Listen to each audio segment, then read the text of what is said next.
Bienvenidos a una nueva edición de Al Tablero en Streaming. Yo soy Sandra Carvajal, subdirectora de Dinero.com, y hoy queremos hablarles de alternativas de inversión en finca raíz, porque no es necesario comprar una casa, no es necesario comprar un apartamento, una oficina o una bodega para invertir en finca raíz. Por eso traemos a un experto en la materia. Él es el presidente de la consultora ACCI, Alejandro Castañeda. Alejandro, bienvenido. Sandra, muy buenos días, muchas gracias por la invitación. Bueno, y para entrar en materia quisiera que nos hablara un poco de esas 4 alternativas que encontramos en el mercado financiero. La primera de ellas es las participaciones fiduciarias o derechos fiduciarios inmobiliarios. ¿De qué se trata esta alternativa? Bueno, en realidad no es una novedad. Desde hace muchos años en Colombia se viene trabajando con lo que llamamos derechos fiduciarios.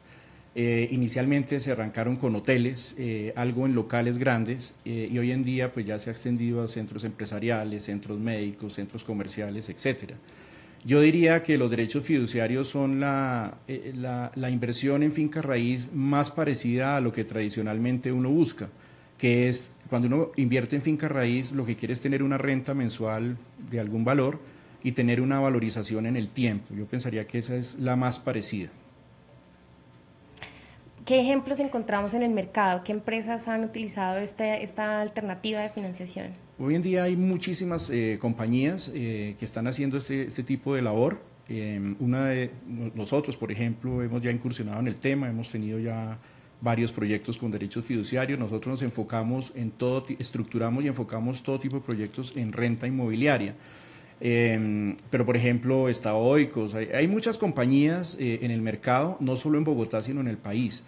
Tradicional, uno encuentra un mayor número de compañías en hoteles haciendo este tipo de labores, pero sin embargo, como te digo, ya se están extendiendo. Por ejemplo, hay proyectos que hoy en día combinan el hotel, lo combinan con locales comerciales, lo combinan con áreas de oficinas. Nosotros en este caso estamos trabajando en derechos fiduciarios con un centro médico, van a haber derechos fiduciarios sobre las salas de cirugía. O sea, en realidad la figura de la fiducia es muy grande y abarca muchos campos.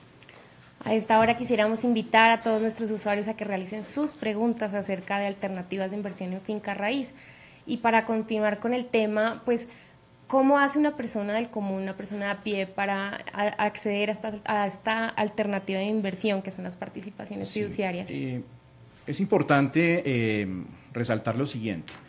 Han existido algunos proyectos que de alguna manera, una persona que va a invertir en este tipo de inversión tiene que mirar muy bien el operador inmobiliario que al final va, o el operador hotelero que al final va a manejar el inmueble, porque esto es una combinación no solo de la valorización del inmueble, sino también de lo que produzca el inmueble. La Superintendencia Financiera de Colombia sacó hace, en el año, esta es una cartilla que sacó la Superintendencia, que me pareció prudente traerla a esta entrevista, porque definitivamente hay que mirar no solamente el edificio, sino en realidad lo que va a producir el inmueble, y más que lo que va a producir el inmueble, hay que mirar muy bien el operador.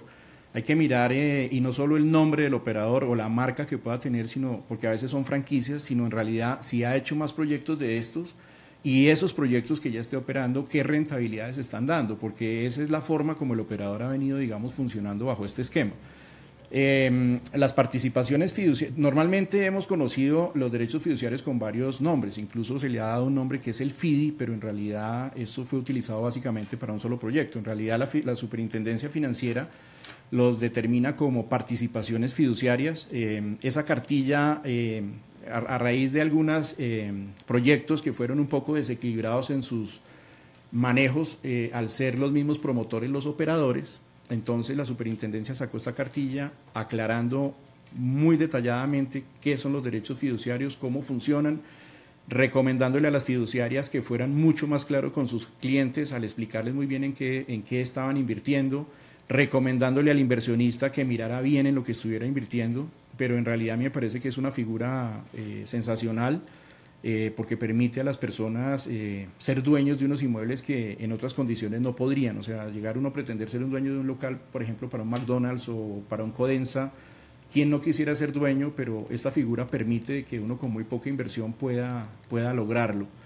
Y de ahí para allá, pues encuentra uno varias opciones. Uno puede encontrar solo el promotor que vende un proyecto y otra persona es el operador, o también puede encontrar el promotor, que en este caso es el mismo operador del inmueble. La operación hay que diferenciarla claramente. Hay negocios que tienen que ver con hoteles y en realidad lo que uno está comprando más que un edificio se está metiendo en el negocio hotelero. Claro, ahí combina las dos alternativas. Pero en realidad lo que te produce la inversión es si el operador hotelero es eficiente en la operación hotelera, y en la operación hotelera incluyes alimentos, bebidas, el alojamiento, hay una cantidad de cosas. Hay otros proyectos que son solo inmobiliarios, entonces van solamente a la renta inmobiliaria. Ese es, digamos, el más puro o el más comparable con lo que sería una inversión tradicional. Ahora, es poder entrar con cifras desde 40, 50, 60, 100 millones, que mucha gente puede acceder. ¿Cuál es el caso, por ejemplo, de BD Bacatá? BD Bacatá, lo que pasa es que ha tenido algunos inconvenientes. Es un gran proyecto, ellos le han apostado mucho a la renovación del centro. Ha tenido algunos inconvenientes, como ha sido sus demoras en la entrega del proyecto, ha habido unos atrasos importantes. No es frecuente en Colombia hacer edificios de esa altura, menos en el centro de la ciudad, y yo creo que ahí pues seguramente faltó algo de planeación en ese tipo de planeamiento de tiempos. Han estructurado o le están apostando a un proyecto en el centro. Indudablemente la ciudad tiene que aportar también un poquito en temas de seguridad y todo para que el proyecto pues sea, digamos, rentable para los inversionistas. Entiendo que ya entraron en operación ya con los locales comerciales. Creo que sucedió en noviembre o diciembre. Sí. No tengo mucha certeza de cómo son las cifras en este momento, pero entiendo que son buenos arrendatarios.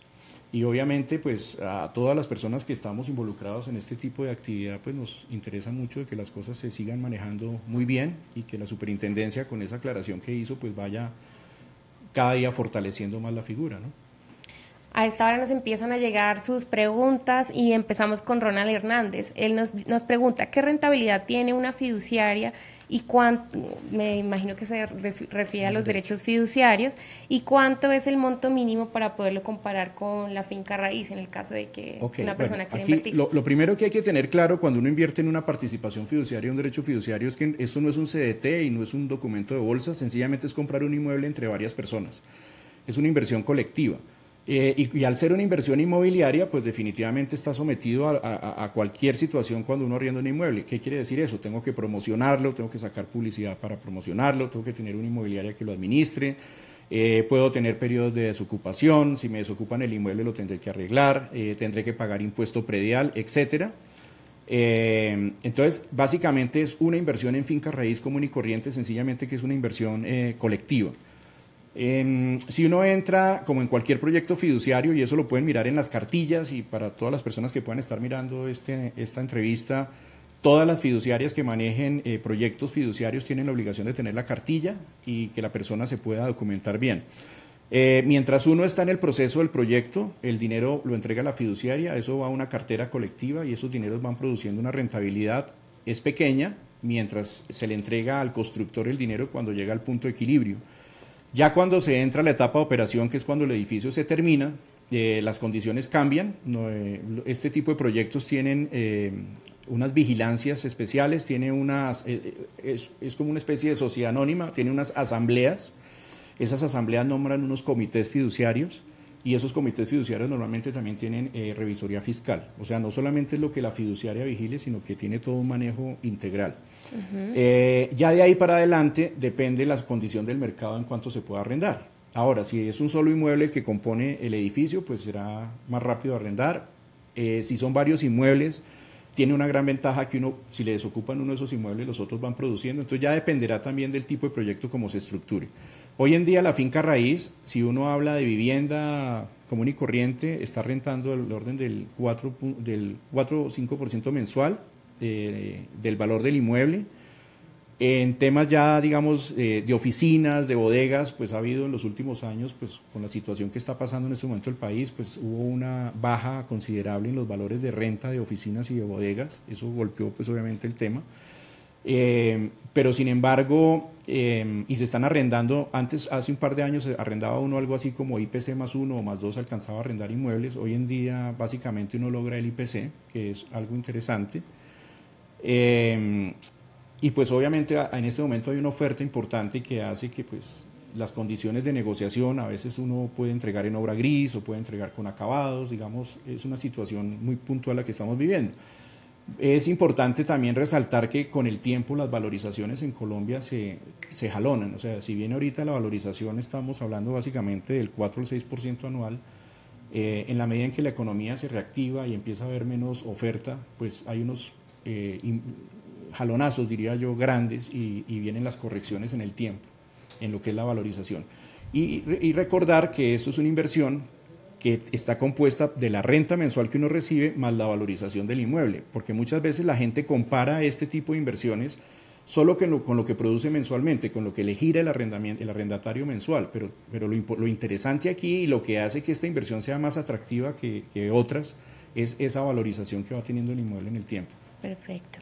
Nos pregunta Juan David Chávez Mendoza, o más bien nos comenta, está bien esta alternativa, pero los rendimientos son muy pobres. ¿Uno cómo hace para saber, cómo hace para comparar esos rendimientos frente a una inversión? Es que rendimientos depende, ¿comparado con qué? Normalmente cuando uno tiene un dinero para invertir, uno siempre, digamos, si uno va a un puesto de bolsa o alguien que vende inversión, a uno lo catalogan como un inversionista, digamos, de alto riesgo, de bajo riesgo o moderado. En esa medida, pues yo puedo escoger hasta dónde quiero llegar a correr más o menos riesgos. Yo diría que en el caso de los derechos fiduciarios, escogiendo un proyecto, me parece una inversión pues muy segura, porque de alguna manera el activo siempre está representando la inversión que uno hace. O sea, que lo peor que le puede pasar es que se vende el edificio y recupera uno su inversión. Cuando hablamos de rentabilidades comparadas con, eso depende de qué. Digamos, yo para comparar, pues si yo comparo con finca raíz tradicional, yo empezaría a hacer una serie de diferenciaciones. Por ejemplo, si yo invierto en finca raíz para vivienda, tengo que tener claro que el incremento del arriendo siempre irá ligado al IPC, no puedo hacerlo por encima porque la ley lo prohíbe.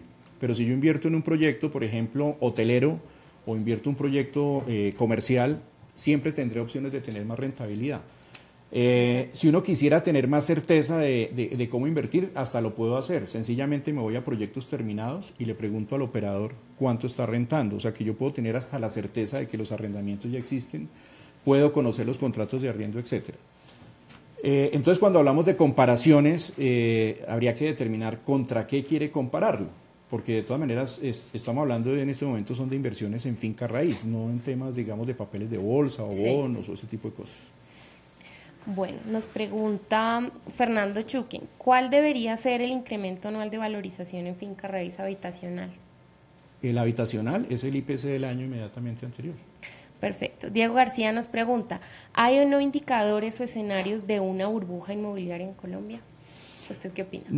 Yo no diría que hay una burbuja. Es más, yo soy muy dado a pensar de que normalmente no es que haya burbuja, sino que es que como en cualquier situación de mercado a veces hay más oferta, menos demanda o viceversa. Y en ese orden de ideas, cuando hay más oferta, pues indudablemente, y hay menos compradores o menos arrendatarios en este caso, pues tienen opciones de escoger y ofrecer. Entonces ahí es donde los precios adquieren una corrección como tal. Yo diría que después de la crisis, un par de crisis que hubo acá en el año 96 y en el año 2000 algo, que fueron fuertes, y cuando incluso cambió la modalidad, antes uno construía y después vendía, y a raíz de las fiduciarias uno primero vende y después construye, yo diría que hay mucha más seguridad para invertir y para tener tranquilidad en la inversión. Bueno, nos pregunta Diego García, bueno, esa ya la habíamos hecho, pero él también nos hace una pregunta y es si la bajada del dólar logrará mantener las tasas de interés bajas para los créditos inmobiliarios. Yo pienso que más que la bajada del dólar, y aclaro, yo soy arquitecto, yo no soy especialista pues en bolsa y en papeles y ese tipo de cosas, mi tema es 100% inmobiliario, toda la vida en el tema inmobiliario. Yo creo que de todas maneras aquí hay una necesidad de generar que la economía se mueva. Y digamos que lo que hemos visto en los últimos meses es una corrección que se debe dar sí o sí en bajar las tasas de interés. Porque si las tasas de interés no las bajan, pues la gente no tiene una motivación para poder invertir. Y eso es lo que yo he observado en estos últimos meses. Hoy en día hay una cantidad de posibilidades de conseguir unos créditos muy interesantes, unos créditos subsidiados que el gobierno ha hecho un esfuerzo muy grande por mantener. Y a mí me parece que pues hay cosas que en las cuales hay que, es decir, si bien yo no invertiría hoy en un estrato 5 o 6, ni invertiría en unas oficinas, perfectamente sí podría invertir desde vivienda de interés social hasta vivienda de estrato 2, 3, donde hay una serie de intereses y cuotas subsidiadas. El apoyo las cuentas AFC, que es el ahorro para el fomento de la construcción, las mantuvieron. O sea, hay una cantidad de incentivos que lo que pasa es que hay que aprender a identificar, pero siempre habrá oportunidades. Ahora, en épocas de baja actividad como las de ahorita, si uno tiene los recursos, puede acceder también a inmuebles a unos precios increíbles, o sea, a unas muy buenas oportunidades de inversión inmobiliaria. Bueno, nos pregunta Edgar Nustes, ¿cómo garantizar la credibilidad del operador o dónde puedo consultar en el caso de los derechos fiduciarios? Yo diría que estamos en una etapa, los derechos fiduciarios yo los asimilo mucho a cuando apareció la fiducia. Recuerdo mucho en el año, creo que estábamos hablando como el año 98, cuando apareció la fiducia, que nadie le creía a las fiduciarias y era muy difícil pensar que uno iba a hacer un proyecto con una fiducia, y hoy en día prácticamente no hay proyecto que no se haga con fiducia. Yo diría que hoy estamos entrando en un tema como el de los derechos fiduciarios o participaciones fiduciarias, donde la gente está en un proceso de aprender. Y hay un gran trabajo que tenemos que hacer, pues tanto los promotores como los medios, en que la gente cada día entienda más, porque es una gran figura de inversión. El promotor, pues hoy todos tenemos a la mano pues el internet, que es una gran herramienta, hacer entrevista con el promotor en este caso, que le muestre a uno qué proyectos anteriores ha manejado, preguntar en las fiduciarias donde ha manejado los proyectos si ha tenido inconvenientes con los clientes, etcétera, y es más o menos la manera en que uno podría mirar.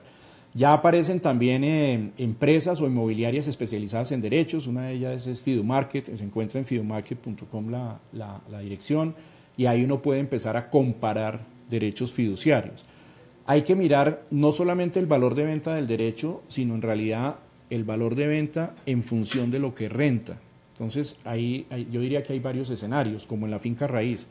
Si yo compro dentro de un proyecto que hasta ahora está empezando su promoción, yo voy a tener mi derecho fiduciario que se va a valorizar, igual que cuando compro un inmueble en cualquier sitio. Si yo lo compro ya terminado el proyecto, pues yo tengo la ventaja de saber cuánto está rindiendo en este momento. Entonces, mientras lo compro en un proyecto que va a arrancar y tengo una expectativa de valorización, poniendo un dinero mensual muy poco, si lo compro cuando ya esté rentando y tengo el dinero, pues tengo la ventaja de saber en realidad cuál es mi renta, y como en cualquier negocio, en realidad el negocio no es con la fiduciaria. El negocio es entre el dueño del derecho fiduciario y el comprador del derecho fiduciario, igual que sucede en la finca raíz. Nos pregunta Sema Parra, veo que depende de varios factores para tener rentabilidad. En los últimos años, ¿cómo ha sido el comportamiento de esta inversión comparado con las acciones y el tema propiedad raíz? Yo diría que cuando uno invierte en finca raíz siempre tiene que pensar o siempre tiene que tener en la cabeza el tema de seguridad y la rentabilidad como tal. Indudablemente invertir en acciones puede generar una liquidez más rápida, pero tiene uno los riesgos inherentes a la inversión que está haciendo, y desafortunadamente en Colombia pues todos los sucesos que han ocurrido en los últimos años con personas que manejan este tipo de inversiones. La finca raíz siempre tendrá la ventaja de que el inmueble está representando la inversión que uno realiza y que año tras año se está valorizando. Yo creo que también puede ser un engaño pensar solamente en la mayor rentabilidad del inmueble. Yo pienso que uno tiene que pensar también en una seguridad de la inversión. Puede que lo mío no sea lo que más renta, pero sí estoy seguro de que me está rentando lo que adecuadamente me debe rentar. Ahora, si me voy a rentabilidades altas, pues volvemos a jugar. Seguramente no será lo mismo comprar un derecho fiduciario que comprar en una empresa.co que va a vender, no sé, viajes al espacio, y que seguramente puede ser una maravilla en cifras, pero yo no sé si al final terminé perdiendo toda la inversión, a tener un derecho que me produce algo moderado, pero si en realidad mi arrendatario es un McDonald's o es un Codensa o ese tipo de compañías, pues yo puedo estar muy tranquilo de que pues yo estoy, además hay un comité fiduciario que se reúne y vigila la inversión, hay una asamblea donde la gente puede opinar, yo puedo cambiar de fiduciaria si yo quiero. O sea, hay una cantidad, es decir, el colectivo, por supuesto, pero todas esas opciones lo permite este tipo de inversión. Es una forma de disminuir riesgos, básicamente. Es una forma de invertir, sí. Bueno, pues pasemos a otra alternativa. No solamente vamos a hablar de derechos fiduciarios, sino que también quisiéramos hablar de otro tipo de temas que se vienen hablando alrededor de la finca raíz. Uno de ellos es el crowdfunding financiero, inmobiliario, perdón. Entonces quisiera que nos hablara un poco acerca de ese tema y le explicáramos un poco a nuestras audiencias de qué se trata. El crowdfunding nace inicialmente, digamos, patrocinando más que invirtiendo eventos de tipo, digamos, social. Alguna persona que tenía una idea o quería hacer un concierto o algún tipo de actividad más de tipo social, a través de las redes buscaba donaciones para poder llevar a cabo, digamos, ese proyecto. Y resalto este comentario que voy a hacer. Es una inversión que pedía o que pide o que buscaba en ese momento la persona que iba a desarrollar el proyecto, no a través de un intermediario, sino directamente para poder llevar a cabo ese proyecto. Obviamente con el desarrollo de la tecnología y especialmente pues, del Internet, están apareciendo a nivel mundial cualquier cantidad de portales donde se financian proyectos. De hecho, la persona que comercializó el video Acatá, que es Rodrigo Niño, hoy en día pues tiene sus proyectos en Nueva York, unos proyectos que está desarrollando ya a través de crowdfunding. Yo diría que el crowdfunding se podría un poquito asimilar a lo que son los derechos fiduciarios de alguna manera, porque es comprar hoy en día o participar de un inmueble que produce renta, sencillamente pues a través de esta figura. Hay que tener mucho cuidado, diría yo, porque en las investigaciones que yo a veces hago en los portales encuentro que aunque uno percibe que fuera un crowdfunding, finalmente a uno también le están vendiendo bonos y una serie de inversiones que por estar en un portal y ofreciendo unas rentabilidades uno puede asumir que es un crowdfunding. Por eso yo, una de las recomendaciones que doy es, primero, pues conocer un poquito lo que es el mercado inmobiliario. La ventaja que tiene el mercado inmobiliario es que el que le ofrezca a uno unas rentabilidades fuera de lo normal o unas valorizaciones fuera de lo normal, pues eso no existe. Yo he mirado inversiones en Inglaterra, en Estados Unidos, en lo que quieras, y si me dicen que es que me va a rentar el 30% al año y que me va a valorizar el 50%, pues eso yo no lo he observado todavía, o ese proyecto no lo conozco por lo menos hasta el momento. Y esa es una ventaja, que uno puede medir racionalmente la inversión.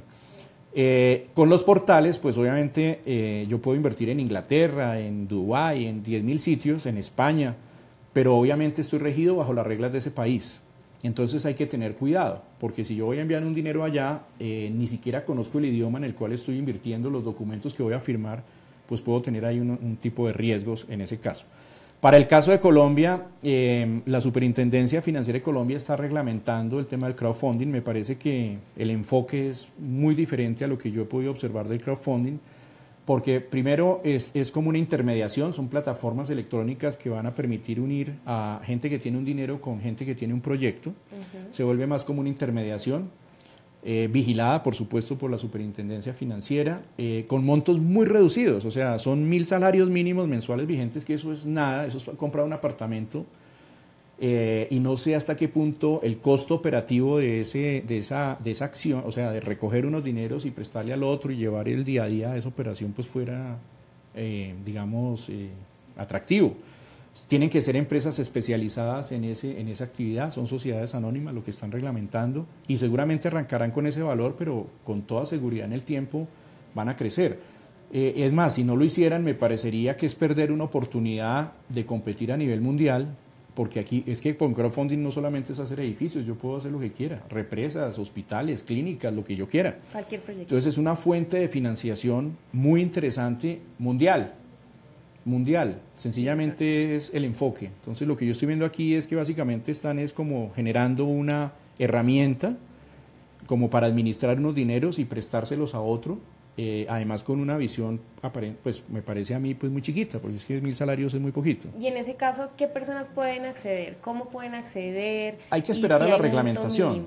Sí, cada proyecto determina, si uno ve que son inversiones de 1.000 salarios mínimos, que son cerca de 700 y tantos millones, pues uno podría deducir que van a ser inversiones muy pequeñas, de 10, 12, 15 millones de pesos, donde seguramente puede haber una cantidad de gente.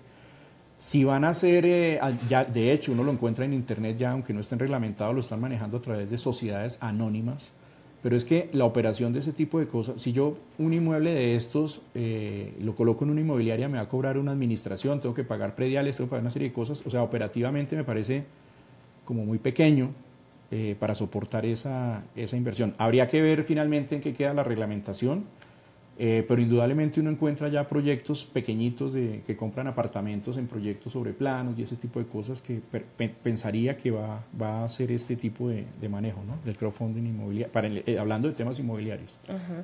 Frente a este tema nos pregunta William Vázquez, ¿cuál es la diferencia entre derechos fiduciarios y el crowdfunding? Derecho fiduciario es un tema que se desarrolla a través de una fiduciaria. Digamos, la ventaja que tienen los derechos contra el crowdfunding, o como lo están pretendiendo reglamentar acá, es que yo como promotor de proyecto puedo decididamente decir que voy a ser el operador directamente y además puedo determinar que esa inversión que voy a conseguir va directamente al proyecto que estoy promocionando. O sea, es decir, yo hago un fideicomiso en una fiduciaria, salgo a vender X número de derechos, esa inversión que llega ya está determinada que va a ir a ese proyecto como tal y adicionalmente yo puedo decir también que el operador va a ser tal persona, tanto el operador hotelero si es el caso de un hotel o el operador inmobiliario. Para el caso de un crowdfunding yo creería que la reglamentación, por lo que yo estoy viendo, lo va a limitar, o sea, no es una inversión directa al promotor del proyecto sino al intermediario que es el que se va a encargar de recibir el dinero y la persona que necesita los recursos pues tendrá que recurrir a esa empresa que es la que maneja el dinero para que le puedan financiar.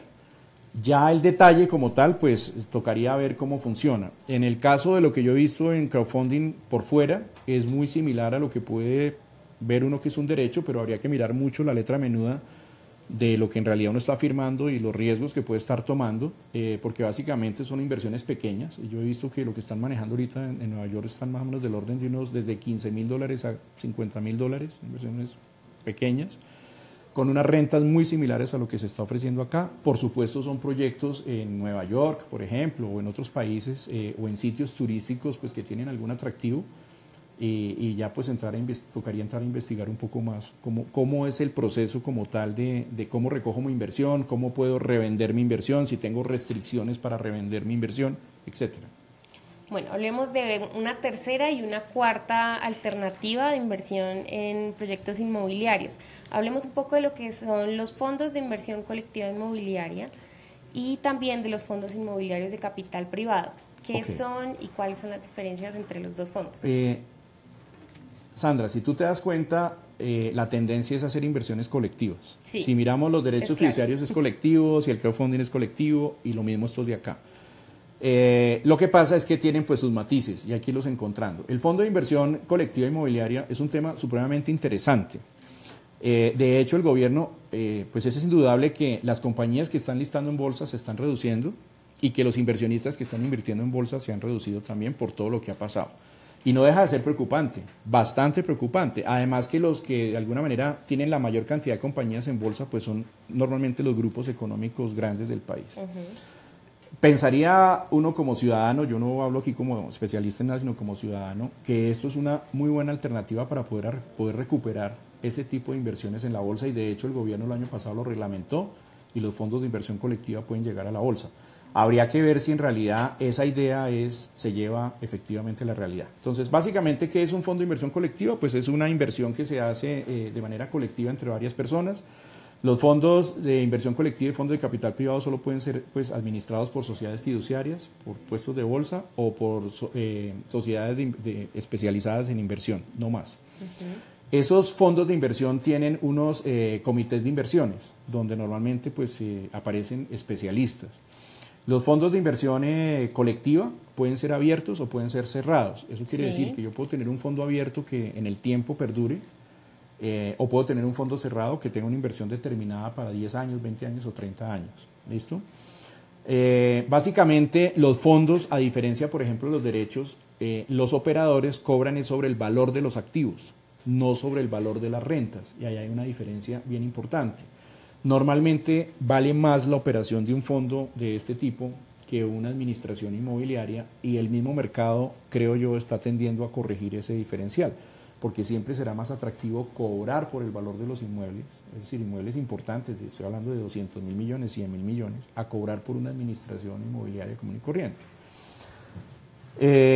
Bueno, como te decía, eso tiene un comité de inversiones, uno puede invertir desde 1, 2, 3 millones de pesos, depende de los fondos, hay que mirar bien La estructuración del fondo, normalmente hay fondos que puede que no me giren mucho dinero mensual o trimestral o semestral como esté estructurado el fondo, sino que dependen mucho de la valorización del inmueble. Por eso, al comienzo de esta entrevista yo comentaba que los derechos fiduciarios tienen la ventaja de asimilarse más a lo que el ciudadano del común percibe, que es que quiere recibir una platica mensual de su renta inmobiliaria. En este tipo de inversiones seguramente el componente va más hacia la valorización del inmueble porque el costo operativo es más alto. Y si hablamos del fondo de capital privado, bueno, y lo importante aquí es que, para resaltar, a diferencia de los derechos, porque tampoco es que pues esto es hablar siempre bien de las cosas, sino mostrar las virtudes y las desventajas. Si se logra que en realidad estos fondos de inversión colectiva puedan negociarse en bolsa, pues indudablemente solucionan un problema que tienen los derechos fiduciarios, que es un tema de liquidez. Sí. Porque indudablemente vender un derecho en una segunda, digamos, después de que lo ha adquirido, pues en un segundo mercado no es igual de fácil. Están apareciendo compañías que lo están empezando a manejar y eso va a ser muy bueno para el mercado, pero la realidad es que no es igual que irse uno a la bolsa y obtener una liquidez. Es decir, cuando uno invierte en un derecho fiduciario, tiene un problema mayor de liquidez que si uno invierte en una participación en un fondo de inversión colectiva. Pero es que en este momento tenemos un decreto con una muy buena intención. Lo que tenemos que ver es que si en realidad eso va a ser un papel atractivo para las personas que venden esto en bolsa. ¿Sí me explico? Ahí habría que ver esa comercialización cómo se va a dar. Y eso no es de un reglamento, eso es ya del mercado. Entonces, es ideal que esto vaya a funcionar muy bien y ojalá en bolsa se puedan listar proyectos y se puedan listar una serie de cosas y que en realidad tenga una buena movilidad en bolsa. Eso el tiempo lo irá mostrando. El fondo de capital privado, la gran diferencia es, yo diría que la inversión mínima son 600 salarios mínimos legales, entonces ya el inversionista es de otro perfil, por eso estamos hablando casi de 400 y tantos millones de pesos, no puede ser menos. Normalmente tienen un gestor profesional, entonces aunque se desarrollan también en fiduciarias y en sociedades especializadas en inversión y en comisionistas de bolsa o empresas de bolsa, tienen normalmente un gestor profesional, entonces son compañías o personas que tienen un conocimiento muy grande del negocio, las que van a las fiduciarias y hacen como una especie de alianza para poder gestionar este tipo de proyectos. Tienen también un comité de inversiones, tienen también veedurías, etcétera, y digamos que en los fondos de capital privado ya pueden haber diferentes figuras. En este caso, por ejemplo, nosotros estamos viendo si, por ejemplo, se puede montar un fondo de capital privado para hacer un banco de tierras, por ejemplo, ¿no? Entonces ahí empiezan a aparecer otro tipo de alternativas de inversión. Participar en el negocio de la construcción como tal, porque no solamente, hoy en día hablamos de renta inmobiliaria, pero es que no se nos olvide que en finca raíz hay un sinnúmero de inversiones inmobiliarias que se pueden desarrollar a través de estas figuras. Sencillamente, pues hay que buscar bien las rentabilidades, con rentabilidades mayores inclusive. Nos pregunta Leonardo Trujillo, ¿es rentable invertir en proyectos innovadores, energías renovables o sustentables? ¿Eso tiene una buena acogida en el sector inmobiliario? Digamos, están apareciendo opciones, incluso los bancos se están prestando con tasas preferenciales a proyectos que tengan algún tipo digamos, de beneficio ambiental, que sean certificados LEED, etcétera. Entonces, indudable, y es la tendencia no solo en Colombia, sino a nivel mundial. No lo veo tanto a nivel de la persona rentista, lo veo más a nivel del desarrollador del proyecto. O sea, si yo soy un promotor de un proyecto y construyo un proyecto con beneficios ambientales, pues tengo una tasa de interés más bajita y seguramente tendré otro tipo de cosas. Quizás se pudiera transferir ese beneficio si yo, por ejemplo, puedo tener ahorros en energía, ahorros en el agua, en ese reuso, y entonces los costos tal vez fueran un poco menores en la parte administrativa. Pero hay que recorrer un poquito más de tiempo en eso. Bueno, pues acá nos pregunta Álvaro Prieto, ¿qué puede hacer un inversionista frente a ante la Superintendencia Financiera, frente al incumplimiento de un operador? Él habla de los fees del Hotel Windham, pero pues no sabría hasta qué lo que punto pasa es fue un que, incumplimiento. no, a ver, yo no soy abogado y pues mal haría en opinar de cosas que no sé, pero digamos lo que uno sí pensaría es que uno debe buscar, por eso la importancia de antes de invertir, mirar quién es el operador y cómo está estructurado el negocio.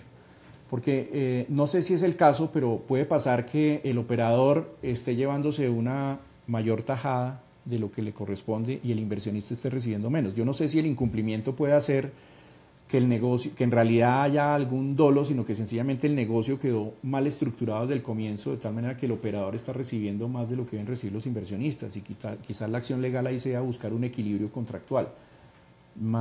¿Sí me explico? O sea, puede que el contrato esté bien hecho, sencillamente el negocio quedó desbalanceado, y eso puede pasar, porque si el promotor es el mismo operador, pues eso solo se mira. ¿Qué pasó con los hoteles? Lo que pasa es que los hoteles, con la exención tributaria que hubo de los 30 años, pues indudablemente derivó en que se hicieron cualquier cantidad de hoteles buscando ese beneficio. Proliferaron esos negocios. Entonces, al final, pues cuando hay una oferta gigantesca, pues ¿qué pasa? Se bajan las tarifas, se baja la ocupación y tiene que haber un momento donde se corrige. Ese beneficio tributario ya quedó excluido, solamente quedó para proyectos que se hagan en zonas, digamos, dentro del proceso de paz que hayan tenido conflicto. Y quizás eso va a ayudar porque de acuerdo al último informe que se vio de hoteles, el último semestre del año pasado parece que ya la tendencia es hacia arriba. Entonces finalmente yo creería que si hay algún desequilibrio en el contrato, pues es más por ahí, más que el negocio pueda estar bien o mal hecho. Creo que al final son situaciones también de mercado que han sucedido, ¿no? Nos pregunta Juan Fernando Rojas, ¿qué características debe tener un FIC en el cual se pueda confiar y cuánto es una rentabilidad normal en los FIC? En los fondos de inversión colectiva. Yo diría que son diferentes. Como les comentaba, los fondos de inversión colectiva, lo que yo puedo observar es que algunos dan alguna renta, pero están enfocados más en la valorización, y otros pues seguramente tendrán una mejor renta. Normalmente, cuando uno está hablando de este tipo de figuras, debe tener una renta anual más o menos entre el 7 y el 8% anual, y unas valorizaciones del orden del 6% anual. Yo diría que sumando las dos estaríamos hablando de un 14%. Pero hay entidades que son más eficientes que otras y pueden llegar a optimizar más o menos la inversión. Entonces, el componente liquidez, que es la renta mensual, pues no sé si se vaya en gran parte a la parte de operación y todo se enfoque en una valorización. Si ese es el caso, pues hay que mirar muy bien cuánto le están planteando de expectativa de valorización para que en realidad, porque eso lo va a ver uno es el tema de la inversión en finca raíz, y eso le pasa a cualquier persona que compra cualquier inmueble. Las personas que han tenido inversión en finca raíz, y lo pone para arrendar, uno solo mira la renta y solamente se da cuenta de la valorización cuando vende. Uno dice, vendió a los 10 años y dice, oiga, increíble lo que se valorizó esto. Y uno a veces ni se acuerda cuánto costó. Si uno fuera juicioso y llevara las cuentas de cuánto recibió en renta y cuánto recibió en valorización, se sorprende. El tema es que como la valorización se da es en el momento en que se vende. Sí, exacto. Eso, lo interesante, por ejemplo, de un tema de los derechos fiduciarios, este tipo de figuras, es que obligan a hacer avalúos anuales o cada 2 años. Entonces uno puede ir midiendo las valorizaciones conforme a cómo se van dando en el mercado. Y uno puede ir ganando. Uno puede medir, uno puede decir, hombre, esto me lo gané en platica que me giraron mensualmente. Ajá. Y esto yo invertí tanto y esto ya vale tanto. Entonces eso le permite a uno tener una medición más real. Perfecto. Vamos con la última pregunta porque ya se nos acaba el tiempo de este programa. Juan Pablo Valencia nos comenta, en caso de ingresar a un proyecto de finca raíz en crowdfunding y este proyecto presente irregularidades en la construcción del mismo, ¿qué mecanismos de protección tenemos los inversionistas? A ver, como les digo, en Colombia se está hasta ahora reglamentando. O sea que yo diría que si alguien está ofreciendo crowdfunding, pues habría que ver bajo qué figura lo está haciendo. Yo lo que he observado es que manejan a veces como sociedades anónimas que le venden a uno es una participación de la sociedad anónima, cosa pues que hay que mirar muy bien. Cuando uno se asocia con alguien puede caer en temas como lista Clinton y una serie de cosas. La ventaja, por ejemplo, de una fiduciaria es que uno, cuando se vincula una fiduciaria, hay un chequeo de alguna manera y hay un juramento de que los recursos que está colocando, entonces yo no estoy vinculado con nadie más, sino a través de una fiduciaria. Si el negocio es por fuera, tiene que pues haber leído muy bien. Hay que informarse. La reglamentación en la cual firmó, porque ahí sí te digo que hay un universo. Yo estuve mirando algunas cosas en Inglaterra hace unos días y cuando hablé con ellos me di cuenta que en realidad eran unos fondos, o sea, ellos pedían un dinero prestado para comprar unas propiedades para arrendar en España y al final te ofrecen el 8% anual, pero tú nunca eres dueño del inmueble. Te dicen, tranquilo que el dinero, usted está garantizado con los inmuebles, pero usted nunca va a ser dueño de los inmuebles. Entonces, olvídese de la valorización. Entonces, es muy relativo. Hay que mirar en dónde invirtió exactamente para poder establecer cuáles son las condiciones o en qué se metió. Cuáles son las condiciones del negocio. Sí. Arquitecto, pues muchísimas gracias por este espacio. Yo creo que ha sido de mucha utilidad para nosotros, para nuestras audiencias. A ustedes muchas gracias por estar conectados, gracias por sus preguntas y los invitamos a una nueva edición de Al Tablero mañana a las 11.